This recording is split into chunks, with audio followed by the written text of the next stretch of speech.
الله الرحمن الرحيم. الحمد لله رب العالمين والصلاة والسلام على سيدنا محمد وعلى آله وصحبه أجمعين. خۆشەویستانم لە بەشی سێهەم لە بابەتە زۆر گرنگەکەی ئەم جارەمان کە بۆمان هەڵبژاردوون. بابەتەکانی بەخشین، کۆمەڵێن نمونەی بەخشینی زۆر جوانتان پێشکەشەکەین. ئەو نمونانەی کە تاک پێی هەڵەسێت، کەسێک هەر بۆ خۆی هەڵەسێ بەم بەخشینە ئەنجامەدات. دوایی هەنگاوێکی گەورە دروسە بێت کە لە ڕێکخراوەکانە، ڕێکخراوە خێرخوازیەکانە بەخشین و دابەشکردنی خێر و خێراتی وڵاتە و گیرفانی دەوڵەمەندەکان و گیرفانی خێرخوازەکان ئەبێتە موسەساتی زۆر گەورە و ئیشی گەورەی پێنجامت بێت. بەڵام هەموو بەخشینێک کە لە تاکەوە دەست پێکات گرنگی و ئەهەمیەتی زۆر زۆر گەورەی خۆی هەیە. لەبەرەوە قبوڵمان کەن لێرەوە دەست پێکەین و ئێوەش لە بەخشینە گەورەکانەوە بەشدار. ئەگەر گیرۆدە بوویت بە هەر ناخۆشی و دڵتەنگیەکەوە، ئەگەر نزیکترین ڕێگاتەوێت و نزیکترین دەرچەتەوێت کە لی دەربچیت، پێویستە بە دڵێک و بە نیەتێکی گەورەوە بەخشن دەبیت. بەخشین سەراپای ژیانمان ئەکاتە خۆشی و بەختەوەریەکی بێکۆتامان پێبەخشێت. لەبەرەوە نزیکترین ڕێگا بەخشینە.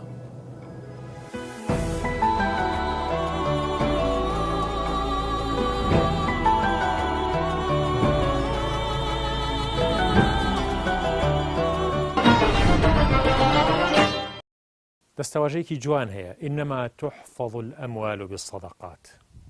ماڵ و سەرۆت و سامانەکان بە سەدەقە و بە بەخشین پارێزراوە بێت. هەروەکو چۆن خۆمانە پارێزێت سەدەقە، بە هەمان شێوە ئەو ماڵەی کە تۆ لێ ترسی بفەوتێ، سەدەقە و بەخشینی تێ ئەنجام بدا، خوای پارێزێت. یەکێک لە پرۆژە خێریەکان کە ئێمە لە سلەیمانی و لە شارەکانی کوردستانە ئەنجامی بدەین و ئەتوانین ئەوانەی کە دوکانی سەمونیان هەیە، نانەوەیان هەیە، قەتعەیەکی گەورە بنووسن یاخود مامناوەندی کە لەسەری بنووسن، ئەتوانی بۆ خۆتی بکڕیت و ئەشتوانی ببەخشیت. ئەم قەتعەیە لەژێر قەتعەکەیە ئەتوانی عەلاقەیەک هەڵبواسیی، عەلاقە 5-6 شوێنی 5-6 عەلاقەی سەمونی پێوە بێت و لێرەیە هەڵبواسرێ بۆ هەر کەسێک کە ئەیەوێ ببەخشێت، عەلاقەی بۆ خۆیەکرێت و یان ئەگەر حەزی لە بەخشینەکەش هەبوو عەلاقەیە هەڵبواسێ. بۆی بەعزێ کەس کە توانای کڕینی سەمونی نییە، ئیحراج نابێت لەو کاتەیەت خۆی ئەزانێت قەتعەی عەلاقەکە ئەبات بۆ خۆی یەکێک لە قەتعەکان ئەبا بۆ خۆی یەکێک لە عەلاقەکان و سوودی لێ بینێ. ئەمە وەکو پرۆژەیەک ئەتوانین ئێمە چاوی لێ بکەین و حەزەکەم ئەم برایەکە لەم شوێنەیە ئیشەکە لەم سەمونخانەیە قسەیەکی لەگەڵا بکەم لەسەر ئەو پرۆژەیە. ئەگەر پرۆژێکی بۆ جۆرەمان هەبێت جەنابتان، یعنی بەشتێکی باشی زانچکە خەڵکەیە کە ئاوا بۆ جۆرە بێت و پارەی نەبێت بێوێ بیکڕێت. سەرەتا دەستان خۆش بێ بۆ بەرنامە جوانە، بۆ پێشنیارە،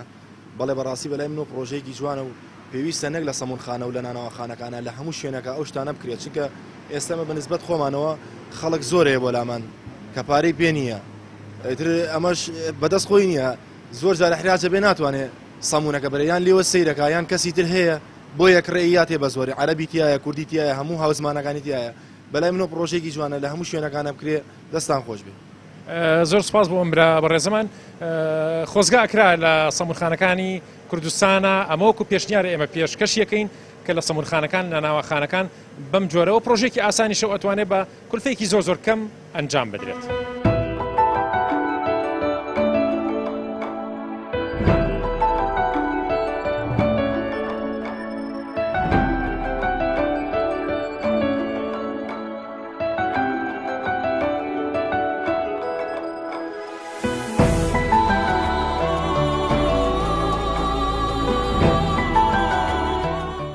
خەیرەدین ئەفەندی پێش 400 ساڵ لەمەوە پێش لە وڵاتی تورکیا،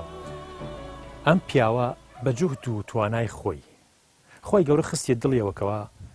خێرێکی گەورە ئەنجام با. ئەویشەوە بوو ئەو خواردنانەی کە لە ژیانی ڕۆژانەیە خوارد. هەندێک جار دەستیەگرتەوە لە خواردنی ئەیوو کە ئەنەنی ئەکەلت، هەروەکو وایە کە من ئەم شتەم خوارد بێ، پارەی ئەو شتەیە خستە ناو دەغیلەیەکەوە هەڵیەگرت. لە دواییە مزگەوتێکی لێ دروست بوو، واتە ئەو پارەیە ئەو نەبەرەکەتی تێکەوتەوە نەمایەوە، مزگەوتێکی لێ دروست بوو. ئەو مزگەوتە پێش 400 ساڵ دروست کراوە، ئێستاش هەرما و خەڵک نوێژی تیاکات. ئەو بەرەکەتی ئەو بەخشینانەیە کە ئینسان زۆر جار لە بەشی خۆی یەگرێتەوە، لە بەشی مناڵەکان یەگرێتەوە، هەتا خێرێکی پێنجام با تا بیبەخشێ بە کەسێ. خوای زانێ ئەو خێرانەی ئێوەش بۆ کێوە ڕوات و چ بەرهەمێکی گەورە و چ مزگەوت و چ چه پردێکی گەورە بۆ قیامەتی ئێوە دروستەکات لەبەرەوە بە کەمی مەزانە ئەگەر بە لەتێ خورماش بووە ببەخشن.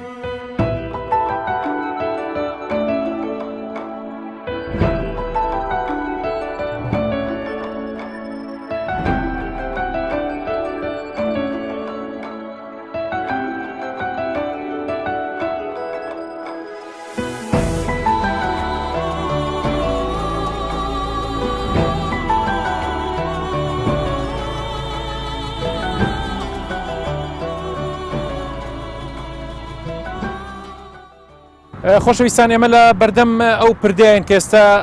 لای خەسخانەی شار ئێستا ئیشی تیاکەن لێرەیە چەند زەرورە لە سلێمانیا کە کۆمەڵی پردی زۆری ئاوا هەبێ بۆ پەڕینەوەی خەڵک بە تایبەتی بۆ پەڕینەوەی قوتابی خۆشەویستەکانمان مناڵانی شارەکەمان کە هەندێک قوتابخانە بەڕاستی ئەکەوێتە سەر شقستەکە یاخود سەر هەندێک لە شوێنەکانی شارەکانی تر بڵین کە پێویستی بە پردە بەڵام بە چیرۆک و بەسەرهاتێکتان بۆ باز بکەین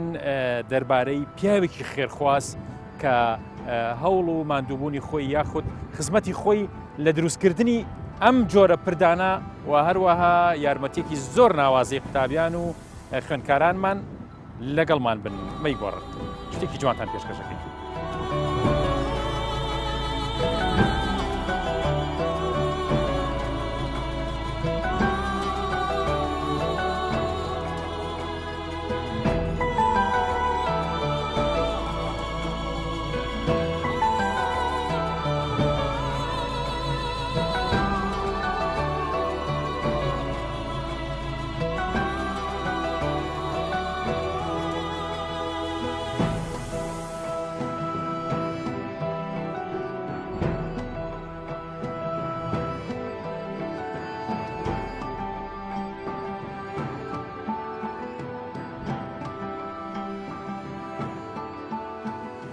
خۆشەویستان ئێمە لەسەر ئەم پردەی شاری سلەیمانین کە بەرامبەر خەسخانەی شارە ئیشی تیاکەن ئێستا ئەم کرێکاران لەوێ ئیشەکەن بەڕاستی شتێکی زۆر جوانە کە شارەکەمان یا وڵاتەکەمان بۆ مناڵە خۆشەویستەکانمان بۆ مناڵانی قوتابخانە بە تایبەتی پردێکی زۆر دروست بکرێت تاوەکو مناڵانی لێپەڕنەوە خەڵکی تری لێپەڕێتەوە چونکە کارەساتی سیارەوەمانە زۆر بووە هەوڵە دەینکەوە بەم بەرنامانە یعنی هاندانێکی باش بێ بۆ خێرخوازانمان بۆ دەوڵەمەندەکانمان تاوەکو ئەم ئیشە خێرخوازانە ئەنجام بدەن و لە شارەکانە هەوڵ بن وەکو کەسێتی خۆیان ئیشی خەیری بەو شێوە ئەنجام بدەن و بەڕاستی ئەجر و پاداشتێکی گەورە و هەروەها خزمەتێکی گەورە بە نیشتیمانەکەمانەکەن.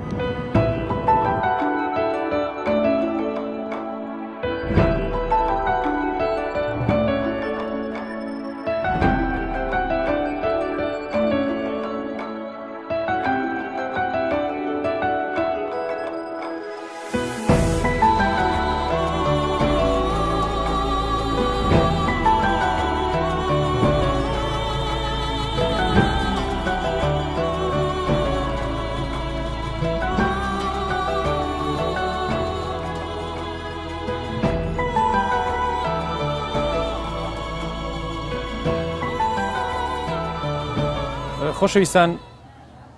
پیاوێکی ئوردونی دەوڵەمەندێکی گەورە ڕۆژێک بە بەردەم مەکتەبێکە ئەڕوا هەروەکو چۆن ئێسمە لە بەردەم مەکتەبە یاوەستاوین دوور لە قوتابیەکانیان مەکتەبە خۆشەویستەمان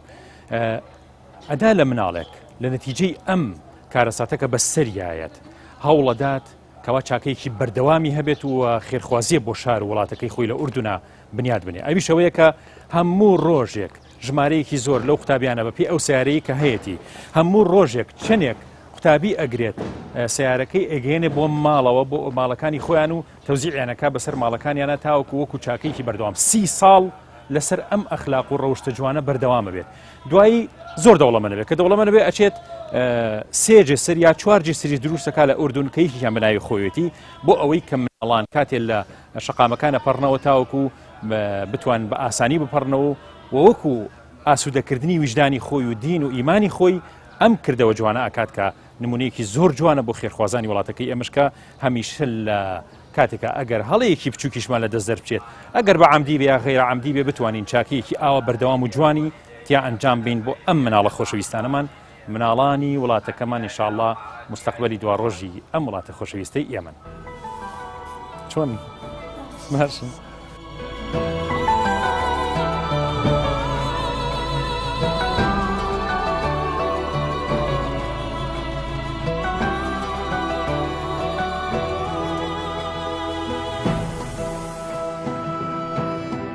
ئەم مناڵە خۆشەویستانە تۆ کە لە جادەیە کە پەڕی تۆ چۆنە پەڕی تۆ ینی هەستەکەی کە من ئەگەر سیارە بێجای ناپارمەوە کە سیارەکان ڕۆیشتن اینجا پارمەوە هیچ جارێ بۆ تووشی شتێک بن لە جادەیە کە بترسی داوا سیارە خەریک بێت ڕووداوی ڕووبا بەڵێ هەبوو بە خێرای سیارەکە هاوتر میژێکسە چوومەوە بەرەوە بەڵێ من ئەو جارە پەڕێمەوە یەک پیاوەسا بەڵام ئەوەی چیانەوە خەری و سیارە لێمە بەڵێ ترسایت بەڵێ ئەڵی چی بە شۆفێرەکان ئەڵێم بە سەریع نەڕۆ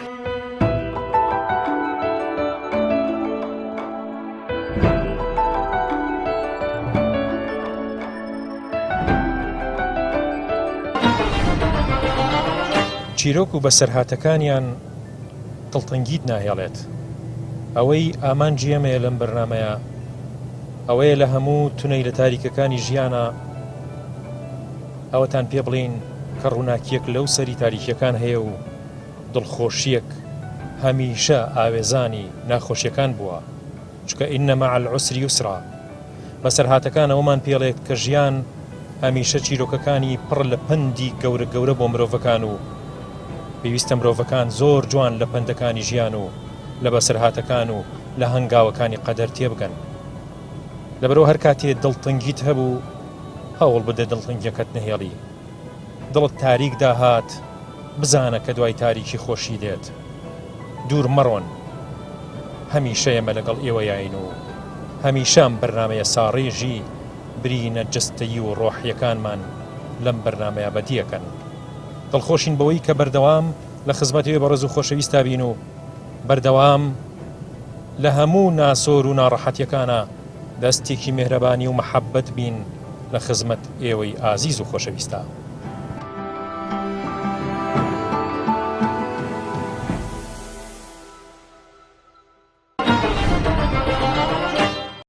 خۆشەویستان ماوەسا مەلا باقری بیارەیەکێک بۆ لە عالم و هەرە زاهیدەکانی کوردستانی خۆمان کە لە بیارەی شەریفەیە مدەڕیسی ئەو مەدرسە گەورەی بیارە بووە ماوەسا مەلا باقر لە مانگی ڕەمەزانە عادەتێکی سەیری هەبووە کە ئەوانەی زۆر نزیک بوون لێەوە زانیوانە کە ئەمە ئیلا ئەچێتەوە سەر سونەتێکی پێغەمبەری خوا صلی الله علیه وسلم و کارە ئەنجامەدات هەر بۆیە ماوەسا مەلا باقر هەموو ڕۆژێکی ڕەمەزان ئێوارەکەی بەشی یان 12 ماڵ یان 12 کەس کە بە ڕۆژوو بێت خواردنی ناردووە ئێتر خواردنەکە هەرچیەک بوو بێ لەو سەردەمەیە کەم بوو بێ یا زۆر ئەلموهیم حەزی کردووە لە ماڵەکەی ئەوە خواردنێ بڕوات و ئەو کەسە ئیفطاری پێ بکات ئەو کارەکەشی ئەوە بووە دوایی سیرەکەن کاتێک کە 12 زەربی 30 ڕۆژی ڕەمەزانەکەی 360 ڕۆژەکات بۆ ئەوەی بەرەو فەرموودەی پێغەمبەری خوا صلی الله علیه وسلم کەوێ کە با ئێواران یا هەر کاتێک کەسێک بە ڕۆژوو بوو لە ماڵەکەی تۆیە ئیفطار بکات بۆی هەموو ڕۆژەکانی ساڵ بەری ئەو ئیفطارە بکەوێت و ڕۆژانە کەسێکی بەر بکەوێت کە لە ماڵەکەیەوە ئیفطاری کردووە ئەمە شەکو نمونەیە باسیەکەین ئازانم کە خواردن و بەخشینەوەی ئەو خواردنەی کە ئەو سالای خۆمان زۆر باو بوو ماڵەکانی ئەم دیوت و ئەو دیوت لە ڕێگەی ئەو خواردنەی کە ئێوارە بۆتە بردن محەبەت و خۆشەویستی و ڕێز و تەقدیرێکی زیاتر لە نێوان دراوسەکانە دروستە بوو ئەزان ئێمە لێرین لە مزگەوتی گەورە بۆ چێشتخانە گەورەکەی خێرخوازیەکەی مزگەوتی گەورە ڕۆین بزانین ئەم کارە چۆن ئەنجامەدرێت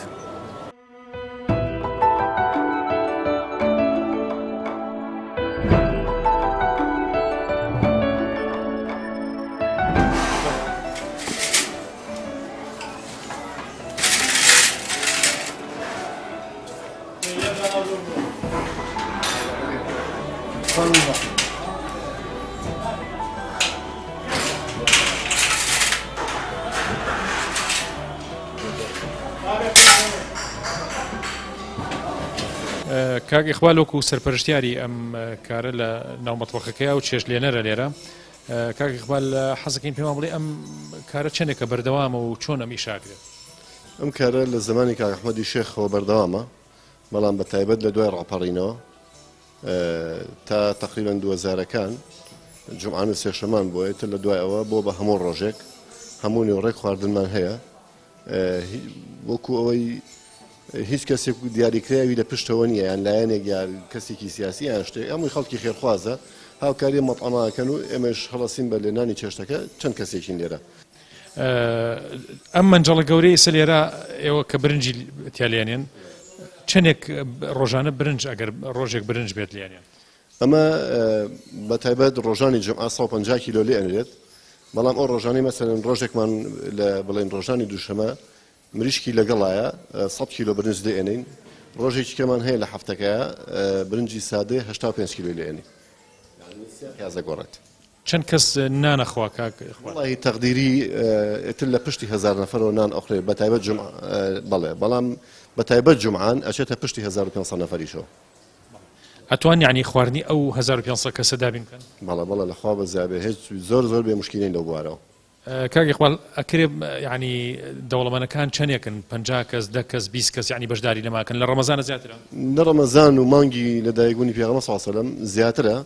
بەڵام وەکو ئەوەی بڵێ کەسێکی دیاری کرا و مانگانە بێت و ڕۆژانە بێ ئەوە نییە هەر کەس کابراێت مەسەلەن هیوا هەیە زەیتێکگەێنە هیوا هەیە مەسەلەن بە 20 فەردە برنجمان بۆێنێ هیوا هەیە مەسەلەن خواردنی ڕۆژێک ئەخاتێ سەبۆن منە ڕۆژی دووشەمە خێرخەوازێک هاتووە با بڵێن جوانەگایەکی بۆ هێناوین 100 کیلۆ برنج خواردنی ئەو ڕۆژە هەمووی خسوتە ئەستۆی خۆی ئەوانەی کەیەن هەستەکەن خەڵکی زۆر سێەوە چکە تەجروبەتان هەیە لەسەرەوە خەڵکی زۆر فەقیر ینی زۆر داما و کە ڕۆکات ئێرە ینی بەس ئەو خواردنی هەیە کە ئەو ڕۆژە ئێوە یێنێ بەتەکید هەیە من ئێستا زەلام شگە بم ئەگەر لێرە ئەڵێ ئەگەر ئەمە نەبێت بڕابکە ینی هیچ پارەم پێ نیە لە بازاڕە نان بخۆم چەند جار ئەم شتە بەرەوڕم ئەنجا هەتا عایلە هەیە هەر ئیمکانێتی نییە یەک دێرە بە مەنجەڵی من بۆی تەیەکەین ئەی باتەوە لە ماڵ و بۆ ئێوارەکەشی تشجیعتان بۆ خەڵک یعنی کە ئەم ئیشە خێرخوازیە بکات چ بەرەکەتێکە خاتە ماڵ و ژیانی ئەو کەسەوە واللهی بەخشین شتێک نییە کە ینی ئەوە ینی لەوانەیە بەتەکید نەک لەوانەیە حەدیث صحیح لەسەرەکە گوایە پێغەمبەر صلی الله علیه و سلم فەرمێ یەک بە هەفتەیە جارێ یەک بە حەوسا تێگەی ئەمە شتێک نییە بڵێ من بە بەخشین ماڵەکەم کەم ئەکات شتێک نییە بە بەخشین کەم کات بەتەکید بەرەکەتی تێکەوێ بەتەکید زیا ئەکا ڕزق و ڕۆزی لە قەزی بەخشینە گومانی تیانی ئەمە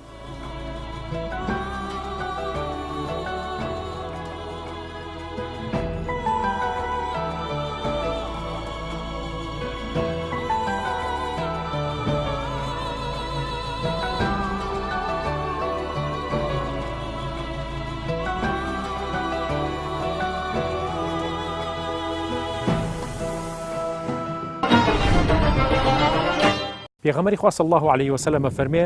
ئەنا وەکافل اليەتیم کەهاتەین بە ئیشارەت بە هەردوو پەنجەیە کات من و ئەو کەسەی کەوا کەفالەتی بێباوکێکە کات بە خێویانە کات سەرپەرشتیانە کاوەکو ئەم دوو پەنجەیە واین واتە ئەوەنە نزیکین لە یەکەوە لە ڕۆژی قیامەتە لەبەرەوە خۆشەویستان ئەگەر ئەتوانی یارمەتی کەسێک کە باوکی نییە یا لە پرۆژە خێرخوازیەکانە بەشدار بە یاخود خۆت بۆ خۆت کە مناڵێکە ناسی باوکی نییە یارمەتی بدە خێرێکی زۆر گەورە دەسەکەوێت لە دنیا و لە قیامەتە ئەبێتە بەرەکەت بۆ ئەو ماڵی کە ئێستا هاتە لە ژیانتاوە ئەش بێتە بەرەکەت بۆ ڕۆژی قیامەتێ خوای زانێکەوە چه بەرەکەتی ڕوتیەکە کاتێ لەم خێرە گەورانەیە بەشدارە بیت کاک حاجێمە لەم دەربارەی منال خواردنە کە لێرە هەیە حەزەکەین باسێکمان بۆ بکەی کە ئەم منال خواردنە چۆنە ڕۆژانە لێرە چۆنە خوێت لەوە پێش چۆن بووە والله لەخوا بەزیابێ ئیسێ زۆر باشە لە هەموو شوێنێ باشتر لە هەموو شتێک باشتر ئەمەیە چۆن فەقیر و هەژار هەیەتی نیەتی بەخوا هەیە لەوێ دانیشتوە تا ئێوەرە هەزاری تەبعی دەست ناکەوێت دێ لێرە نانەکە خواوە خێر نییە ئیترەوە خێر چادرەیە لەوە خێر چاتر هەر نییە لەخوا بەزیابێ خوا و پێغەمبەر لەوە بەزیایی کە ئەم نانی دەرخواردی خەڵقەیە ئەم شێوازەی کە ئیسا ئاوا خواردن تەوزیعکرێ بەسەر خەڵکە لە مزگەوتی گەورەیە هەیە لەوە پێش لە لادەکانە لادەکەی خۆتانە ئەم شتت بینیوە لە جەژنە لە والله جێژنان بەس نانەچوو بۆ مزگەوت بەس جێژنانە نایتر نەوەڵاوە نەبووە ئەوەی لێرە هەیە لەخوا بەزیابێ شوێنن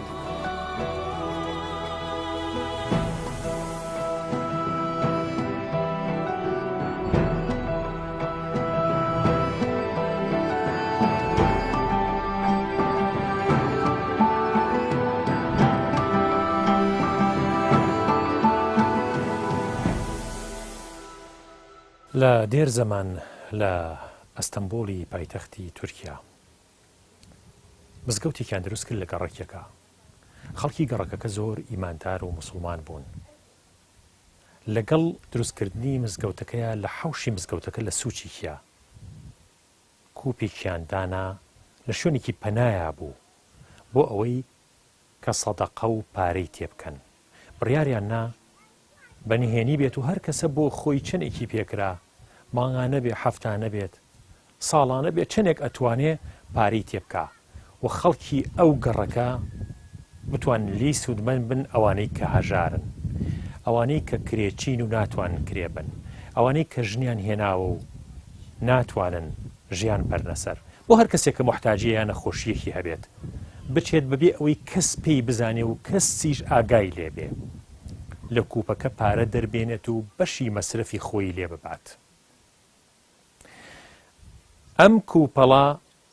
700 ساڵ بەردەوام بوو. 700 ساڵ ئەم کوپەیە بێپارە نەبووە. خەڵکی و گەڕەکە پارەیان تێکردووە و بە پێی توانا و دەوڵەمەنی و هەژاری خۆیان و خەڵکی فەقیر و هەژاریش ئیسفادەیان لێ کردووە بەبێ ئەوەی ڕۆژێ لە ڕۆژان ئەم کوپەڵەی پارە و سەدەقەیە کەم بکات یاخود تیان نەمێنێ یاخود کەسێک تاڵانی بکات. هەتاوەکو 1970ەکان بەردەوام بوو و بە بەردەوامی ئەم خێر و چاکەی 700 ساڵ بەردەوام بوو. سڵام و ڕێزم هەیە بۆ ئەم خەڵکە بەڕێزە و ئەم خێرخوازەلە و ئەوانەی کەوا لێرا زەحمەتێک کێشن ئەم ئیشە دروستەکەن ئەم برنجە ئەم نانە ئەم خواردنە هەموو ڕۆژێ من ئەمە 6 ساڵە لێرەم هەموو ڕۆژێ نیوەڕوان تێمێرە خواردنە خۆم هەموو ڕۆژەیتر بە شێوەیە ئەم خەڵکە تێرەکەن ئیتر مریش بێ گۆش بێت برنج و فاسۆلیا بێت هەرچی بێت نۆکاو بێت ئەم خەڵکە تێرەکەن ئەم خەڵکە لەدەست ئەم مزگۆت گەورە زۆر ڕازیە و خوایان لێ ڕازی بێ. تۆ خەڵکی کوێی؟ من خەڵکی کامیێرانی ئێرانم. لە ئێران ئەم شێوازە خێرخوازی و خواردندان بە خەڵک لە شوێنەکان ناماوە؟ وەڵی کەم و کز ناوەڵا نەماوە. ئایتر ئەگەر بێت مانگی مەحەڕەم ئەوەشە لە تارانە لە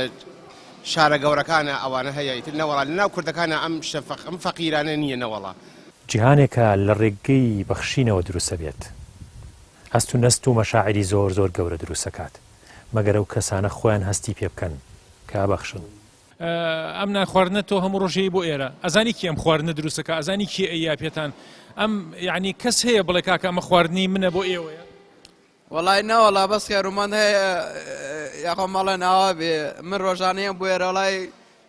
2 جار 3 جار لێ دووبارە ئەمەکە قسە ناکە ینی ماڵە ناوە بێ.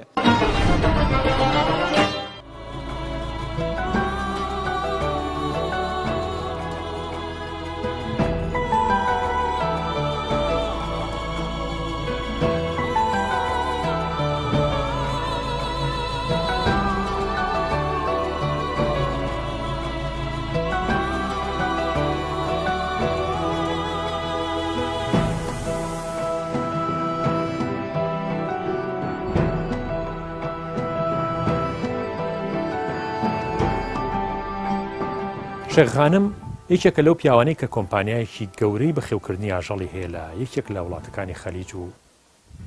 دورگە عەرەبیە. ئەم پیاوە ئاهلی خێر و چاکە و خێراتیشە. ئەم پیاوە بۆ ئەوەی بەشی هەژارانیشی لەدابین بکە. ئەوەنە ماشەڵڵا سەروەتی حەیوانی زۆرە و ئەوەندە شیر و شیرەمەنی زۆرە. هەموو ڕۆژێک 2 تەن لە شیرە هێنێ لە شوێنێکی تایبەتە لە ناو قەرەباڵغی ناو شارە شوێنێکیان دیاری کردو بۆ بەخشینەوەی ئەو شیرە و بەلۆعەیەک کە هێنراوەتە دەرەوە تاوەکو خەڵک شیر بوە بۆ خۆی ئەوانەی کە پێویستیانە بە دەبەی 10 لیتری و تەنانەت 20 لیتریش خەڵک شیرەکە ئابات و بێ ئەوەی کەس بە کەس بڵێ بۆ کوێ بیت. ئەمە یەکێکە لەو سەدەقانەی کە بەڕاستی ئەکرێ ئێمە چاوی لێ بکەین. هەر کەسە بە توانای خۆی و بە ئیمکانیاتی خۆی بتوانێت لەم سەدەقە بچووکانەیە بەشدار بێت لە کاتێکا کە زۆر گەورەیە لای خوا و ڕەنگە شتێکی بچووکیش بێ لە ماڵەکەی ئێمە دەربچێت. ئەم برا بەڕێزەمان لێرە کارەکات حەزەکەی لێ بپرسین تۆ چەندێکە لێرە کارەکەی ئیشەکە چییە؟ دڵت خۆشە بەم ئیشەکە ڕۆژانە خەڵکی لێرە نانەخوا خەڵکی فەقیر و شتت زۆر بینیوە کە زۆر محتاجن بەم خواردنە؟ بەڵێ بەزاتی خەڵک ئێمە لێرە ئیشەکەین 2 ساڵا ئیشەکەین فەقیرۆزاریەت پیاوێکی دوو کەسم بینی بوو لەم ماوەیە پیاکی گەورە داومەن هاو فەردەبرجێکیانی ڕۆنیانی دۆساویانی فاسۆریایانی مریسکیانی بۆ فەقیر و هەزارە ئەو لە فەقیر هەیە درایکی پێ نانێ بخوانیەوەڕوان لە بازار هەموو یە بووە ڕۆ کاتە مزگەوتی گەورە خوانێ کاکەحمەی شێخ ئێمان بەرجابێ ئەم ڕشقە نەبڕێت و هەمویان ئەوە باسیەکە بۆێرە من لێرە ئیشەکەم فەرمودەیەکی پێغەمبەرمان هەیە صلی الله عليه وسلم کە زۆر مەشهورە و ڕەنگە زۆر بیست بێتمان بەڵام یادخستنەوەی لەم شوێنەیە زۆر زەرورە کە باسی بەخشینە سێ کەس لە ئیماندارە پێشینەکان پێغەمبەری خوا صلی الله علیه و بۆمانی گەڕێتەوە بەهۆی بارانەوە بارانێکی زۆرە بارێ ئەوانیش لە شاخێک هابن بەهۆی زۆری باران بارینەکەەوە ئەچنە ناو ئەشکەوتێکەوە تاوەکو بارانەکە کۆتایی بێت ئەم سێ کەسە سێ کردەوەی نهێنی خۆیانیان هەڵگرتووە و نایڵێن بە کەس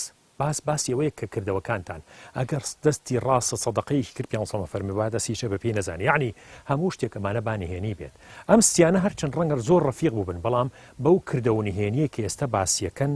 کەسیان پێیان نەزانیوە لەم احتیاجیەتیان بەم دوعا و پارانەوە باسیەکەن ئەم سێ کەسە ئەشنە ئەشکەوتەکە و بەردێک لە شاخەکە گلە بێتەوە و ئەکەوێتە بەردەم ئەشکەوتەکە و دەرگای ئەشکەوتەکە ئاگرێت بە جۆرێک کە کەس ئاگای لیان نابێت ئەم سیانە زۆر هەوڵێن کە بەردەکە لابچێ بەڵام لا ناچێت ئەزان ئیلا ئەبێ خوای گەورە دەواازەیەکیان بۆ بکاتەوە ئەلا ناتوان ڕزگاریان بێت بۆیە وتیان بە هەر کەسەمان بپارێتەوە بە کردەوەیە کە لای خوای گەورە بەڵکو مەخبول و بێتا دەرگاکەمان بۆ بکرێتەوە یەکەمیانەوە بوتی خوایشان خۆتە زانی من دایک و باوکێکم هەبوو کە زۆر پیرن و شەوێ لە شەوەکان ڕاوەستان بە دیاریانەوە هەتاوەکو ئەو شیرە بدەم بەوان نەمما بە مناڵەکانی خۆم کاتی ئەگریان حەزم کرد ئەو ڕێز و تەقدیرەی دایک و باوکم ئەو ماف و حەقی کە دایک و باوکم هەیەە ڕای بگرم ئەوە بوو هەتا بەیانی وەستام و بەیانی شیرەکەم پێیان کە خەبەریان بوویەوە شیریان خوارد هەرچەند مناڵەکانم لە بەرسا خەوێن لێکەوت بوو ئەگەرەوەم بۆ تۆ کردو یا رب العالمین ڕزگارمان بێت دەرگای ئەشکەوتەکە تۆزە کرایەوە دوو هەمیان وتی یا رب العالمین خۆت ئاگداری و کەس ئاگای لە منیە من دەوڵەمەند بوو وەزعم باش بوو ئامۆزایەکم هەبوو ئافرەتێک بوو زۆر حەزم لێ کرد بەڵام خۆی نادا بەدەستەوە بەڵام لەبەر احتیاجەتی 100 دینار هات بۆ لام منیشتم ئەو کارە خراپەم لەگەڵانەکەی من ئەو پارێت پێ نادەم ناچار بوو کە ڕازی ببێت بەڵام کە وەختی ویستی ڕازی ببێت وتی لە خوا بترسە کەوای وت هەموو گیانم هاتە لەرزین و لە ترسی خوا 100,000 دینارەکەشم پیا و ئەو کارە خراپەشم ئەنجام نەیە خۆ ئەیجانەگەر لەبەر تۆ ئەنجاممان ناوە دەرگامان بۆ بکەرەوە دەرگاکە تۆزێک تر کرایەوە سێ هەمیانوتی یا رب العالمین خۆتە زانی کرێکارێ هاو ئیشی بۆ کردم بەڵام پارەکەیم نیایە دوایی ڕۆشت من پارەکەیم بۆ هەڵگرت بۆم خەزن کرد لە دواییە پاشەکەوتم کرد بەس ئەو پاشەکەوتی هێمە ناکە ئەنجامە درێستا پاشەکەوتم کرد بۆی کاتێک کە پاشەکەوتی کرد دوای ماوەیەکی زۆر هاتەوە وتی ئەو مەڕووماڵاتە هەمووی هی تۆیە وتم گاڵتەم پێمەکە کابرای کرێکارتی گاڵتەم پێمەکە کرێکی خۆم بەرێ وتی وەڵڵی ئەمە هەمووی هی خۆتە چونکە زیایان کردووە و هەر لە بەرهەمی ئەو پارە و سامانەی کە لای من بوو بۆ مای بە حیوان ئەگەر ئەوم لە بەرخاتری تۆ کردو دەرگاکەمان بۆ بکەرەوە دەرگای ئەشکەوتەکە ئاکرێتەوە بەردەکە ئاعترازێت و بە شێوەیە کە ئەمان بشنە دەرەوە خۆشەویستانم ئەم سێ کەسە بە سێ ئەخلاق بە سێ ڕەوشت بە سێ ئاکاری بەرز کە کۆمەلگاکەمان زۆر پێویستێتی چەند گرنگە ئاوا بەخشینەکانمان ڕێزگرتنەکانمان حورمەتدانانمان بۆ هەر شتێ لە پێناوی خۆی گەورەیە بێت و هەر شتێکمان بەخشی ئابە و جۆرە بەنهێنی بیبەخشین و تەنها لای ئەویش باسی بکەین بۆ مشکلەیەک و بۆ ناڕەحەتیەکەیەتە بەردەمان لە ڕۆژگاری ژیانە با ببەخشین بۆ دنیا و قیامەتمان باشە الله أكبر الله أكبر لا إله إلا الله